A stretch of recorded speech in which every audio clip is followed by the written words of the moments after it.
দর্শক মণ্ডলী, আমরা এই পর্যায়ে আলোচনা শুনব এই শাবান মাসে বিশেষ করে শবে বরাতে কোরআন তেলাওয়াতের ফজিলত নিয়ে আলোচনা করছেন বাংলাদেশের প্রখ্যাত ওয়াইজ শেখ মাওলানা সাইফুল ইসলাম। আলহামদুলিল্লাহ, নাহমাদুহু ওয়া রাসূলিহিল কারীম, আম্মা বাদ।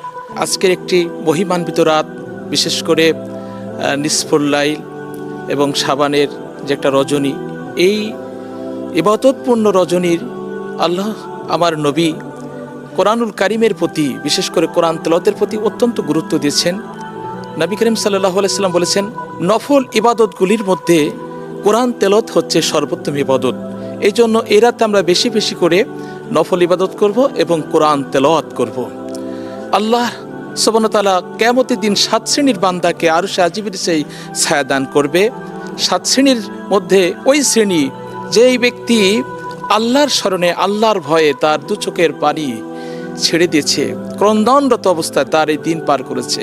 সুতরাং আমরা যাতে করে এই সুন্দর এই রজনীতে, বিশেষ করে শাবান মাসে, আমরা ইবাদতের মাধ্যমে আমাদের গুনাহ যাতে আমরা মাফ করে আমরা যেন একটা খাঁটি মুমিন বান্দা হিসেবে আল্লাহর দরবারে উপস্থিত হতে পারি। আল্লাহ পাক আমাদেরকে এই বিষয়ের উপর আমল করার তৌফিক দান করুক, আমিন।